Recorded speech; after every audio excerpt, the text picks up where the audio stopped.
to record. So, success on that front.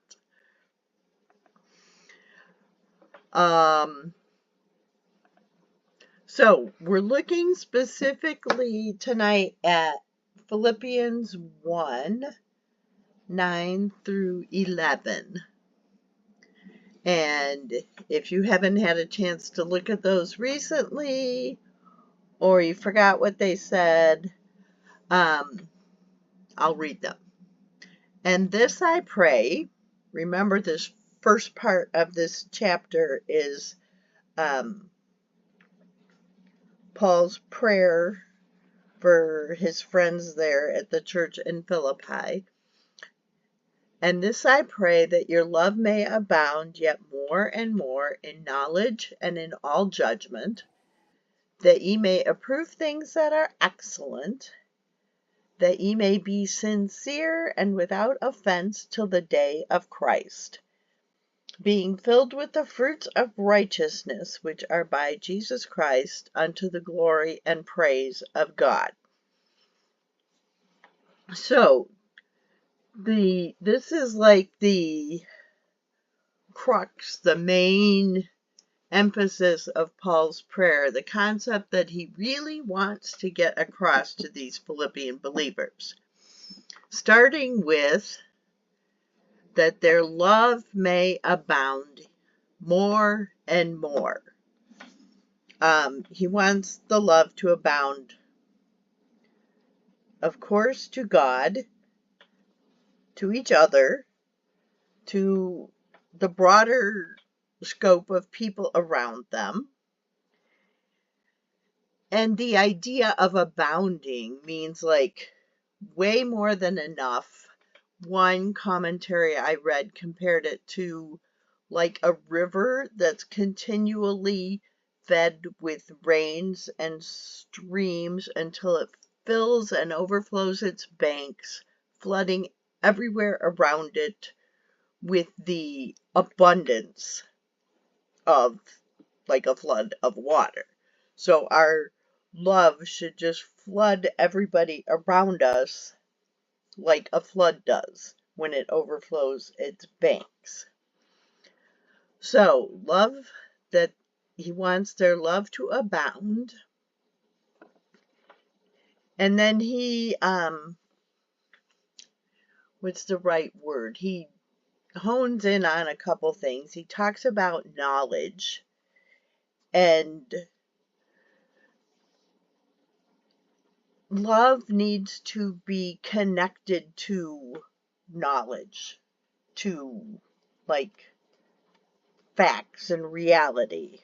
Otherwise, it can easily get skewed and abused. So, in this sense, Paul wants them to have knowledge of doctrinal and practical truth,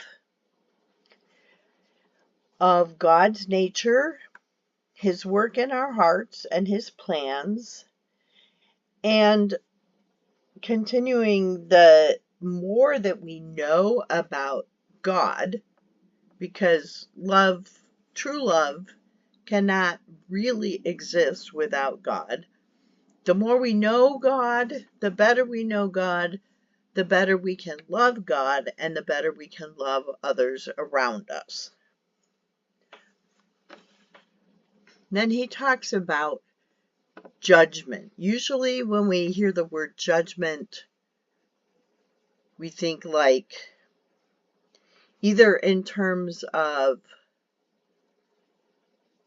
what would I say, like in a legal sense of trials and punishment, or in a condescending sense, like looking down on somebody because they're not as good as we are, or the same as we are, or something along that line. But that's not the concept that Paul is conveying here. Judgment here is more the idea of discernment and perception, and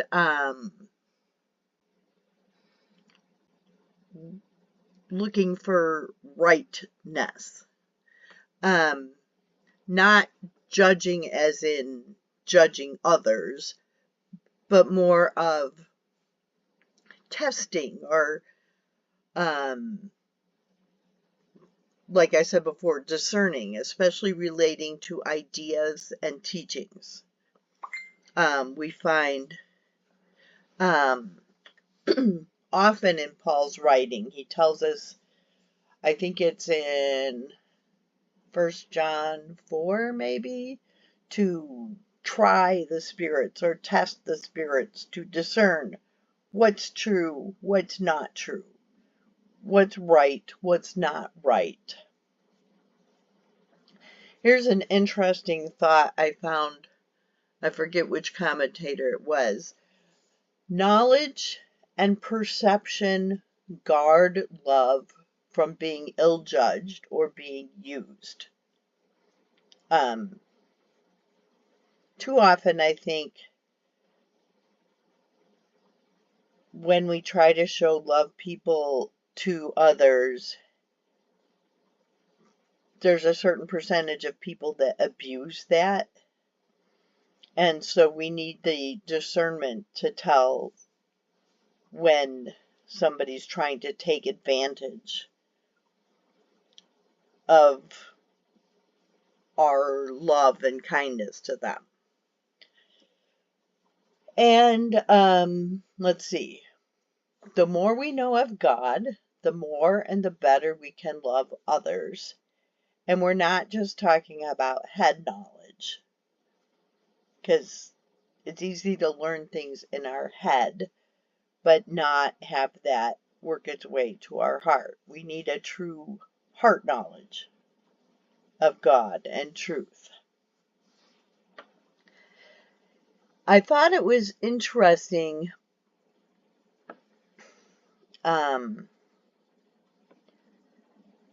what to look at maybe what love is not, because too often we hear people talking about love, and what they're referring to isn't really love. It's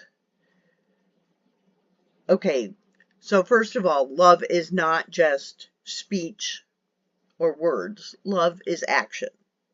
Love is what we do. It's easy to talk about loving someone or saying we love someone, but until we back that up with action, it's fairly meaningless. 1 John 3:18, my little children, let us not love in word, neither in tongue, but in deed and in truth. So love is more than just words.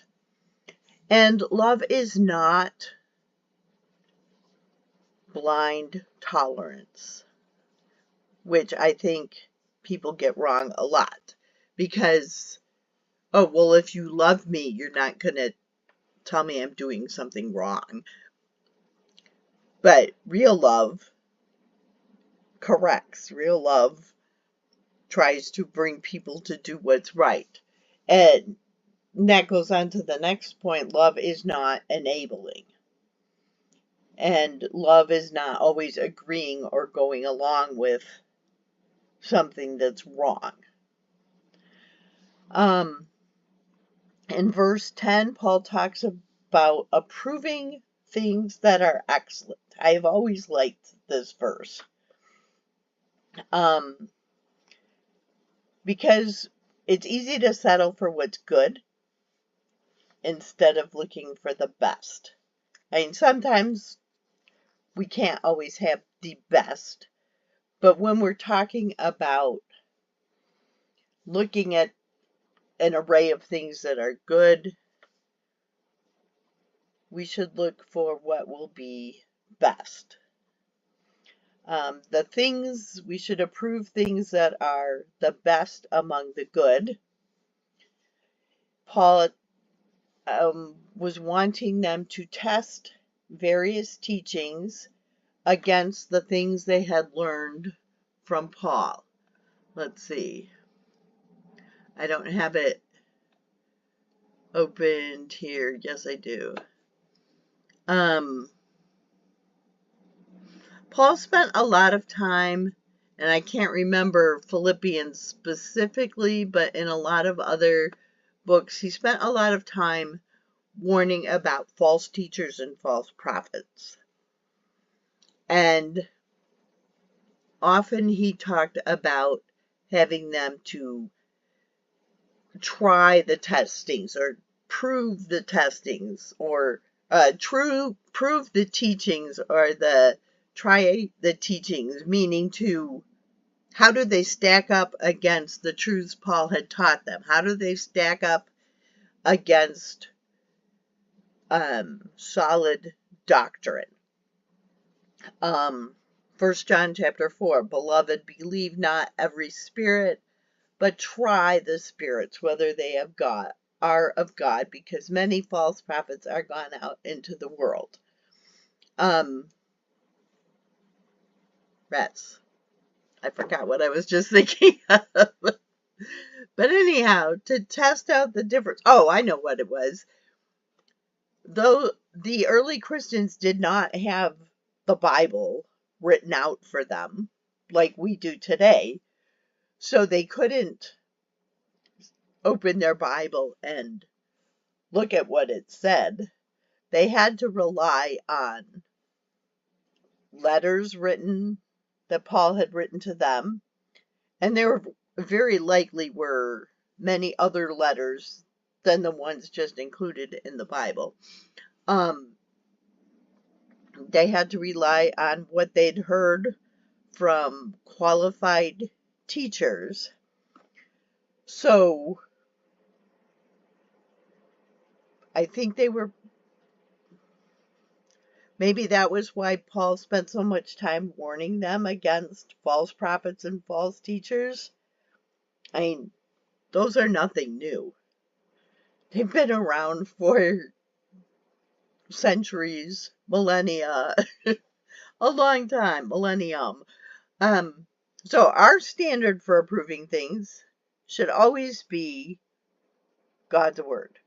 We have an advantage that those early believers did not. They didn't have the Bible. Also, a good test is, let's see, finding something taught several times in Scripture.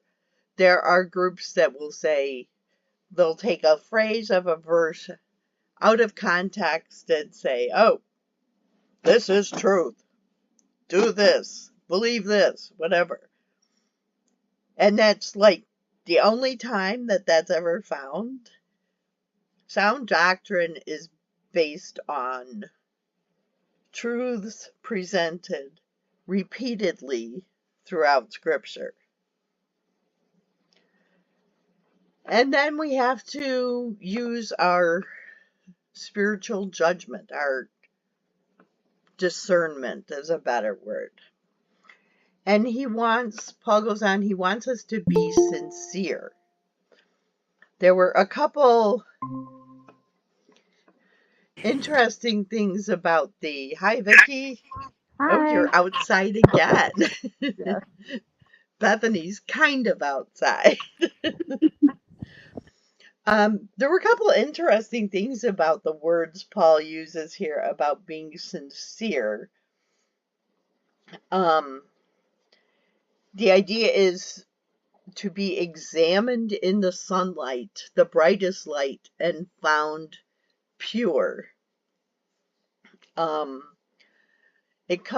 Latin word that was used talks about, it comes from the word that means without wax, the idea being clarified honey. Honey where all the wax has been taken, like the beeswax has been removed from it. So it's clear and you can see through it. One of the commentaries I read talked about being so purified and refined in your souls by the indwelling Spirit, that even the light of God shining into your heart shall not be able to discover a fault that the love of God has not purged away. Quite the challenge. But the idea of sincere, being sincere, brings with it the idea of pure and not tainted by wrong motives. Without offense till the day of Christ. Without offense is neither offending God or others because of wrong behavior. Now, people might get offended by something we do or something we say, but we're not responsible for how they take what we say, but we should not be deliberately causing them to take offense. Our words, our speech, our actions should not be such that would intentionally cause offense. Do you see the difference there? And you can tell somebody the truth about something and they may not like it, and they may get angry and take offense, but you were not telling them the truth with the intent of offending them.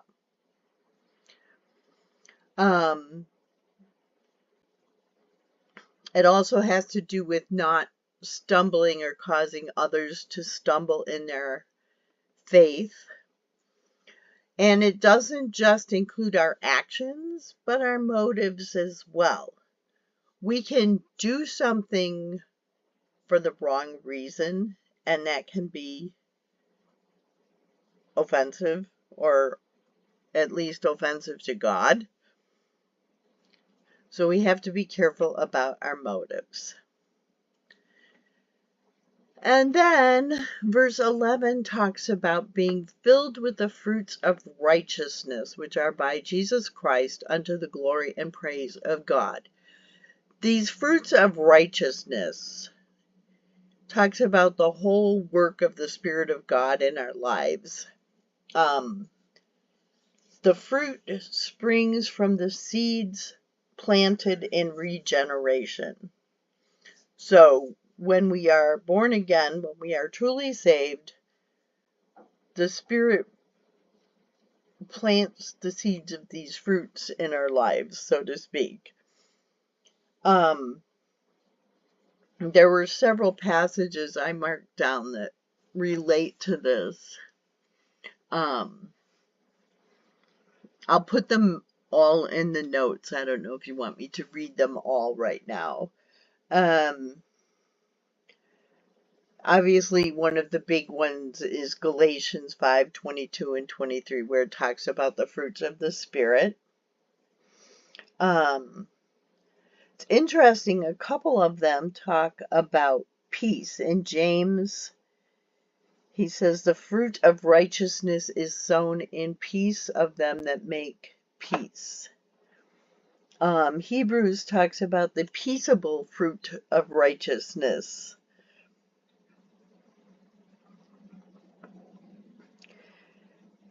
And then these fruits of righteousness are to be unto the glory and praise of God, according to the end of verse 11. Their purpose is to honor and glorify God, to demonstrate our gratitude for His goodness to us, to live out what God has done in our hearts. They don't earn, doing these fruits of righteousness don't earn us brownie points with God. They're our response to what God has done in us. In Romans chapter 12, in the first 2 verses, he talks about,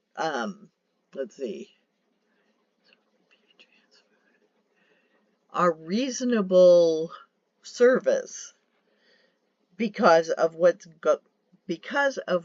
God has done for us. It's reasonable for our lives to be transformed and to live according to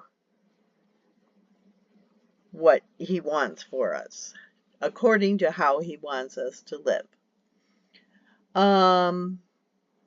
So, how does this lead us to the second principle from the book, which is learn to love others?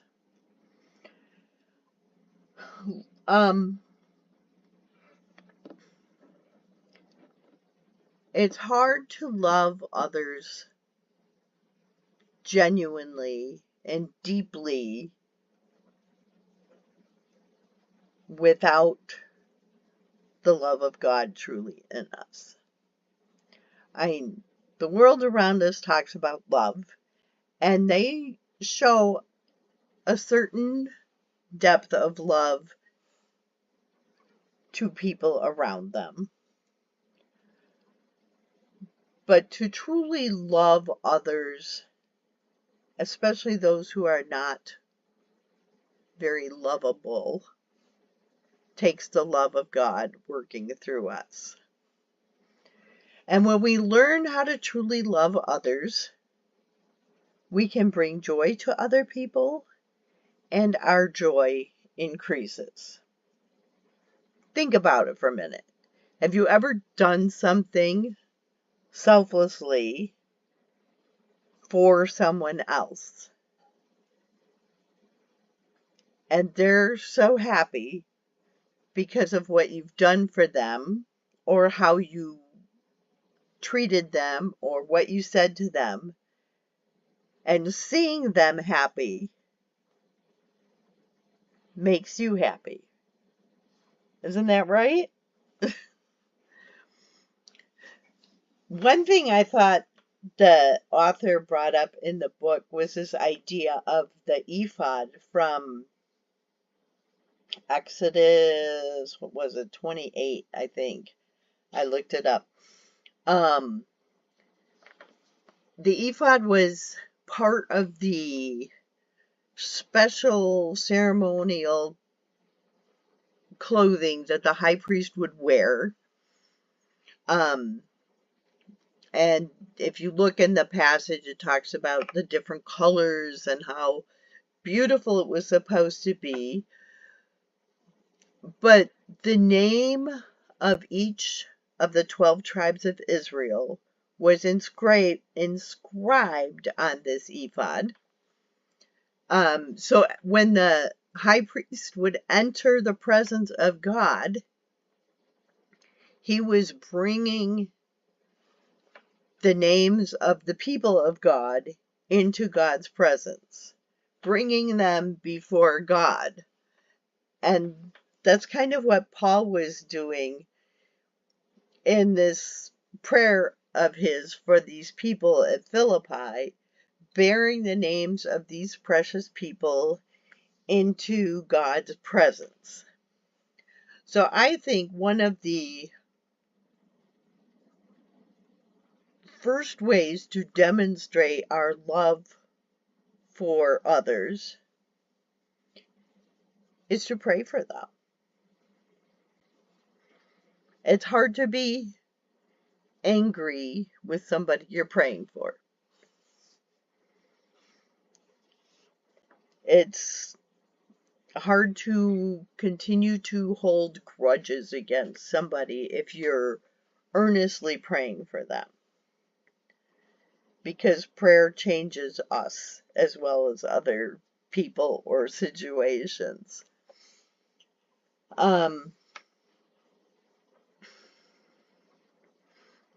Let's see. Paul wanted the Philippians' love to abound, to be more than enough. The author of the book talked about the general principle of love is to acknowledge the existence of others.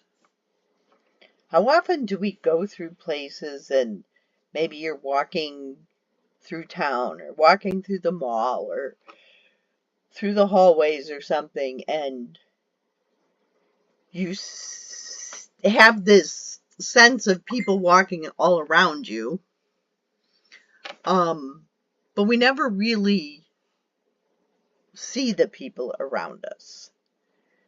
We know that they're people, but we don't see them as individuals.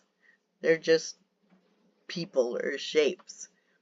So first, we need to learn to acknowledge the existence of others, to look people in the eye, to look at them like they're people, not a roadblock or something in our way. And then, I think he used the word, he talked about knowledge and insight instead of using the word judgment. So the depth of insight is how to transfer the principles of love to specific people in our lives. We can transfer love by our words, by our actions, by our gifts to them. And gifts to others doesn't mean, oh, look, I bought you this. Here. Our gifts can come in the form of time spent with someone, prayer, thoughts. Our gifts can be customized for their specific needs. Sometimes there have been different neighbors we'd have where we'd take them a plate of cookies on right before Christmas, and they had a whole stack of presents they bought to hand out to people who came to their door or something. And whoever was delivering the cookies would come home with this present's from so and so, and they just had a stack of them there waiting to give to whoever they needed to. So it was definitely not customized. But when we can consider other people and customize gifts tailored to what they need or their specific desires, that shows our love to them.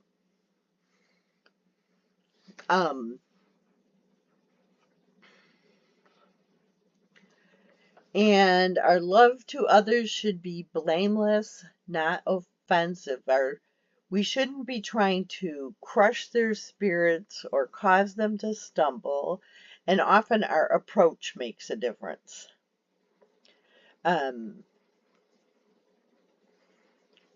Ephesians talks about how we need to speak the truth in love, not as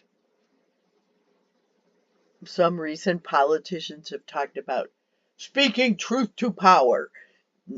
The Bible tells us to speak truth in love. The Bible in Galatians talks about restoring people who have offended us or who have done wrong, restoring them. And Proverbs talks about faithful are the wounds of a friend, meaning sometimes we need to tell people they're wrong, or try to correct them, or redirect them. Doing it in love, the wounds of a friend can heal much bigger problems. Love should always lift others up and help them to find firm footing. And our love should always be through and because of Jesus Christ. We're not offering love that comes from us, but through us. We are just the channel, or I kind of laughed when I thought of the next word, the conduit through which our love flows. Because electricians use conduits.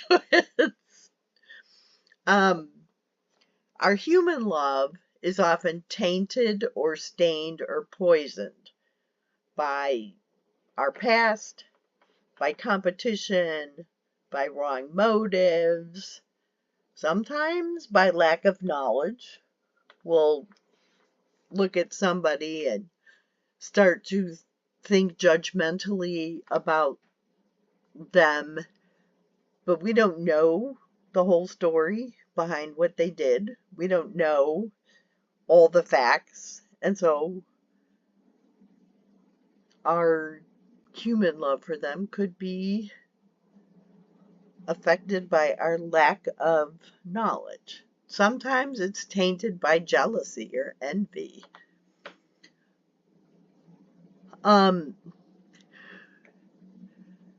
The author used the illustration of what you like of tasting different wines. I've never been into tasting wine, but we could make a comparison with like a dish and trying to catch the different spices or flavorings that are in it. Melissa gave me a gift about a year ago, I think, was it, when I was out there, when you had your wisdom teeth pulled, this little book of all these pieces of chocolate from different places in the world, and the different flavors or notes in the chocolates. It was, yeah, it was interesting because you could taste differences in them.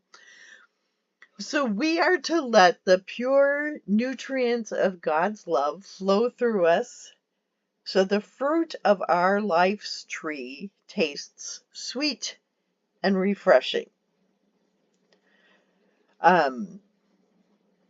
Can you think of examples where the Bible kind of compares us to a tree?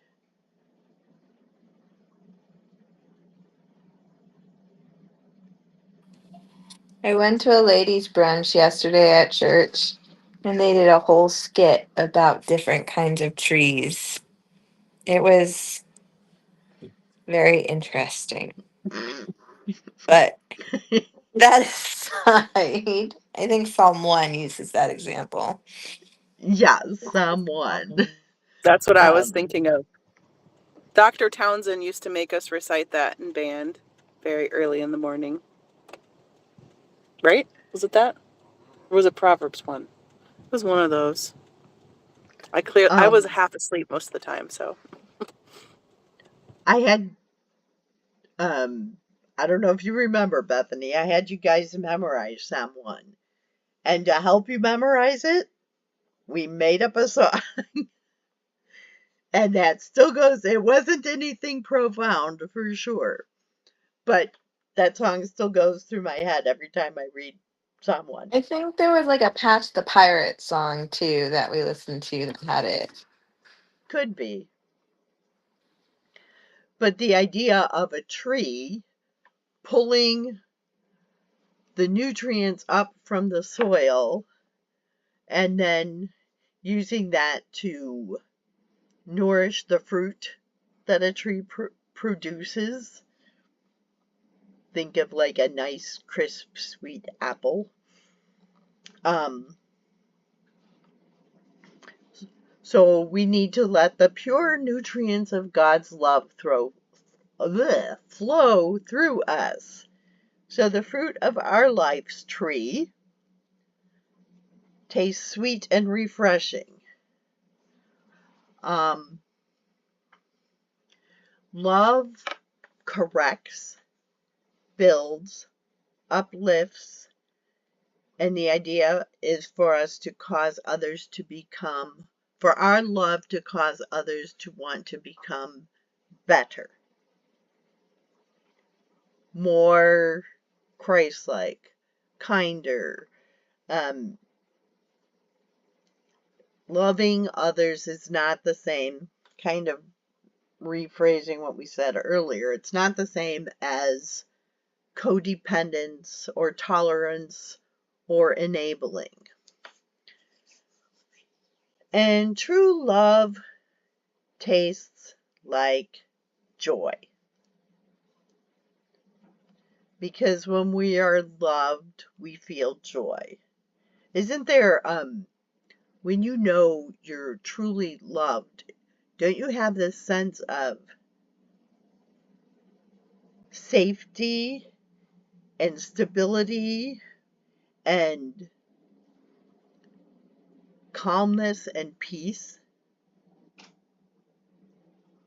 And how, when we think about it and rest in it, God's love is just more on every level.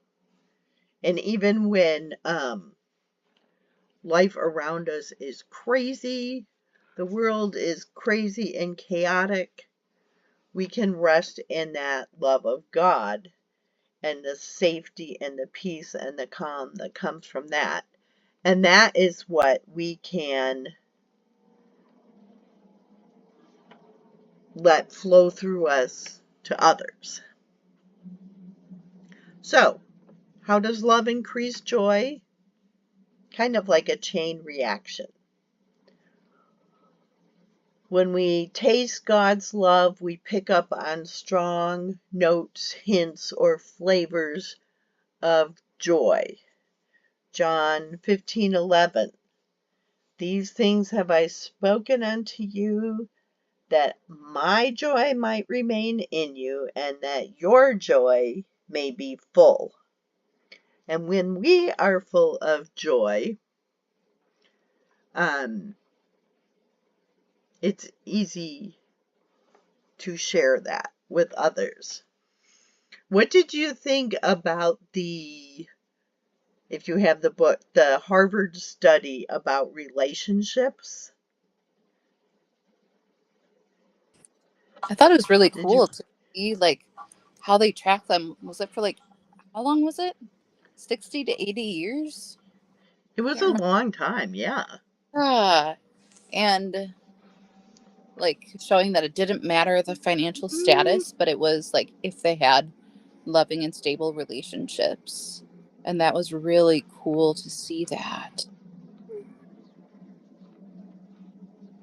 Yeah. Well, we've noticed in our church, like the people that we have, various poor families in our church, and the ones that are most able to survive and function and be independent are the ones who have stable family relationships, like with parents or grandparents or whatever. But the ones that have like burned all their bridges, they are the most destitute and the most miserable because like the only people who care about them are their church family because their own family doesn't want anything to do with them, and they have like the worst health problems and they're the most miserable. I think we see that a lot, like in the classroom too. Like I have like these really wealthy kids whose parents don't really like they could care less about what their kids are doing. They just throw money at them and let them do whatever. But then their kids are complete failures as human beings once they graduate high school. And then like some of the poorest kids who have the families who invest in them the most, like work hard together and work together to reach their goals together. They're the ones who do the best. And even like the ones who maybe half their family is unstable and half their family is stable, they just like gravitate towards that stability and they're just fine. Like, yeah, like it's chaos around them, but they have at least one or two solid relationships in their life that kind of hold it together. And it's It's why what? they take one or two stable relationships. Mm-hmm. Yeah. The professional I've done in just social work realm, we've seen that where if there was only one or two, they had a foundation. Uh, Mm-hmm. and so it makes you think about the way that you love people and the way that you invest into people's lives. Like you could be that one or to people in that person's lives and not even know it. Yeah, it's just wild. Yeah, I think that's like as a teacher, that's a huge thing.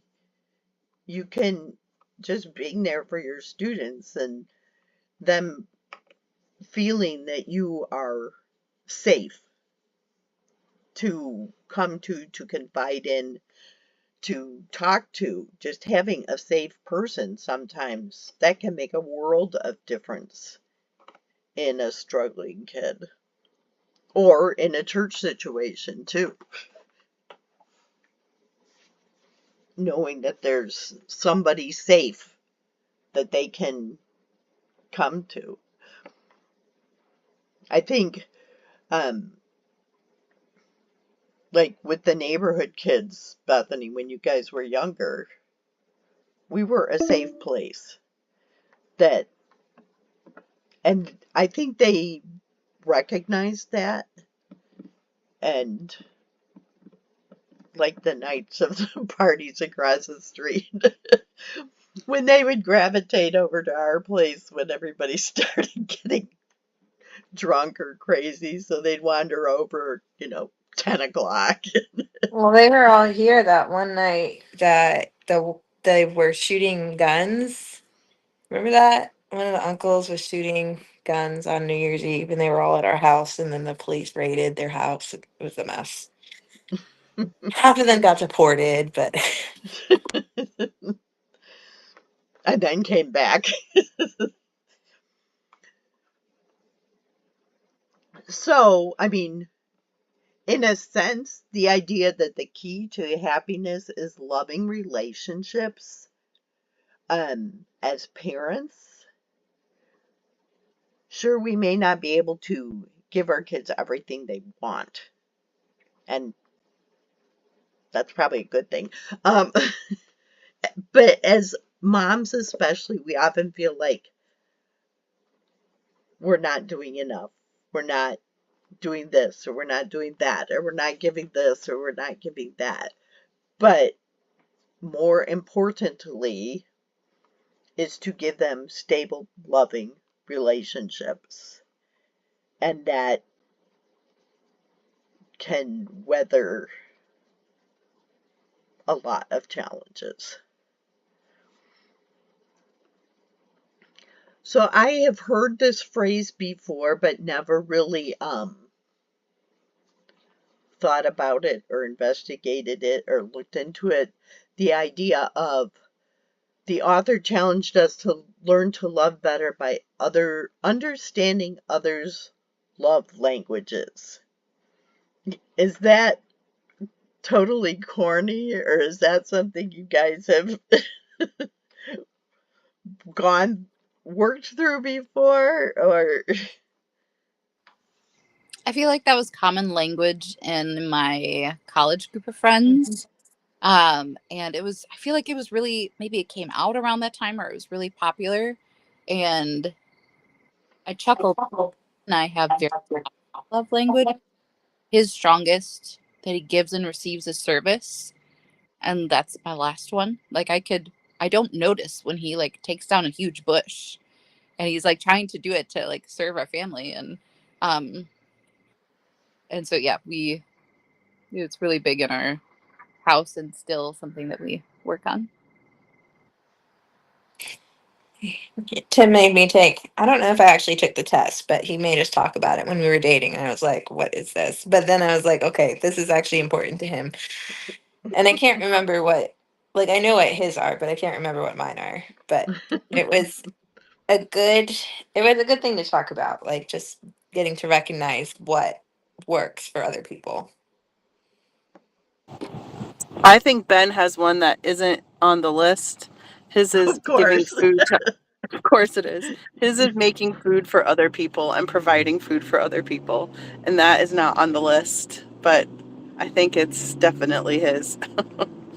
It could fall in the category of service. That's true. It could. It could. But his But biggest yeah. fear is that someone will leave his house with not enough food in their bodies. So he like he me all likes the to time. experiment, and the more he experiments, the more he loves you. So he made us very spicy curry last night, and we all about died, but it was pretty good still.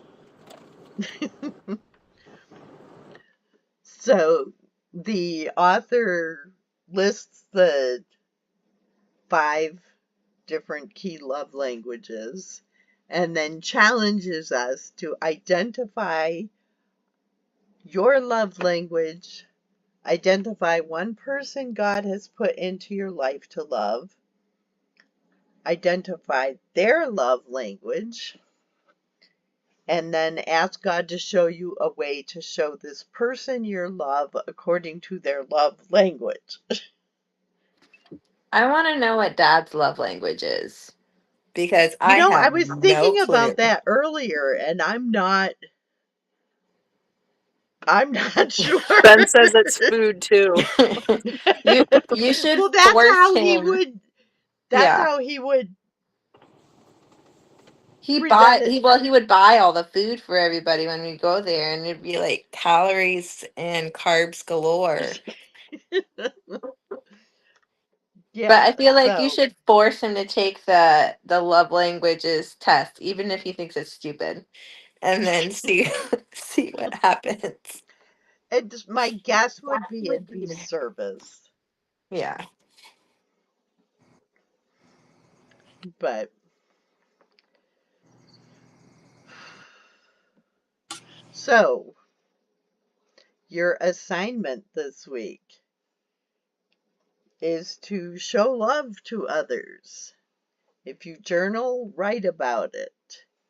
And then think about if you're bringing joy, did your actions bring joy to someone? And if so, did that kind of flow back into giving you joy?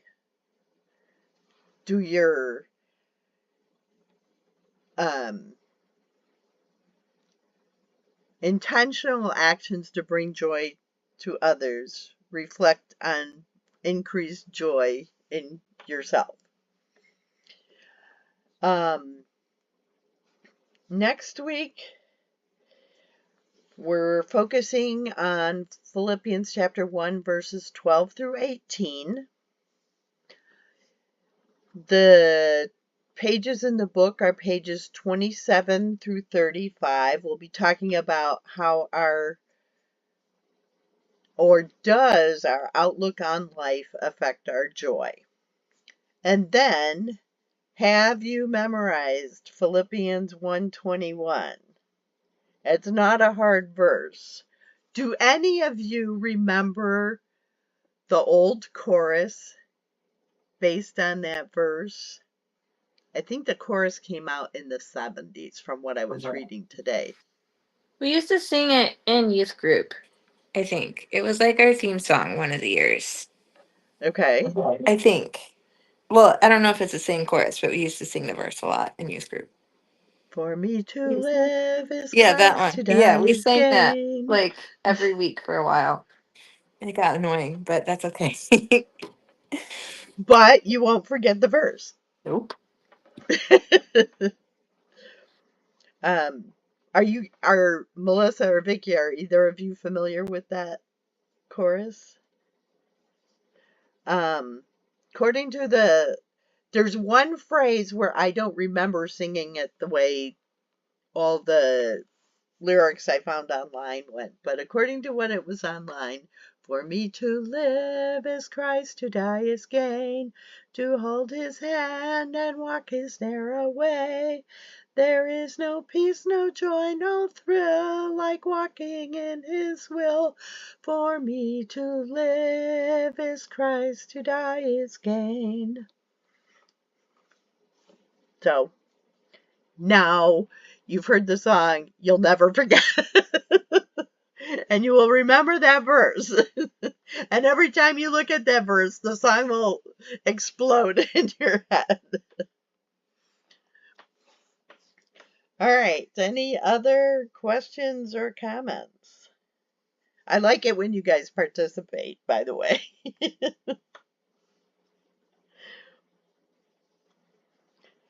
All right. I have a question. This has nothing to do with what we were talking about. Okay. But where are we trying to stay like centrally located by Menominee or by Chautauqua for this wedding? Like to me, it would be easier if we were closer to Menominee because we're Yeah, gonna be Chautauqua is tired a after the ways wedding. away. Yeah. Yeah. That's what I've been leaning towards too. Yeah, Okay. because we will. I mean, we'll probably get there like an hour or an hour before the wedding, and that's the Okay. Yeah, we'll get in super late Wednesday night. I have no clue what our plans whole are. time. We're So going to Julia Hines' wedding on Saturday Oh, good. in Michigan. We haven't finalized those plans yet. I'm glad you're So, going though. yeah, I wish I could go. I wanted to go and I thought, and then we had, then they had scheduled Charity's bridal shower for that day. And so I said I couldn't go. And then she asked to move it. So I couldn't go. So, yeah. Oh, I was so bummed. I had it on my calendar for the 13th for her bridal shower, oh, and so I was ready. But then I had already planned something Hmm. months ago with a friend who is out of state, and oh, I was so bummed. How was it? it was good. Emily and Melissa did a great job setting it up and decorating it. Looked gorgeous. The biggest problem were the uninvited guests, the wasps and the Oh no. bees. Yeah. You just need to So add a can of Raid to every table. Gross. we went inside for some of the time and there was enough food. So Oh, good. but it was a good time and one of her sisters, the one we had rescheduled it so she could come, ended up in the ER that Oh morning, no. so she couldn't come after all. But um, her other three sisters were there, and five nieces were there, and her mom was there, so That's good. it was good. All right, our time's just about up, so I guess we better say goodnight. See you all later. And I remembered to push record tonight, so we're good. All right. Thanks for All right. coming. Bye, all. Bye. Thank you. Bye. Bye.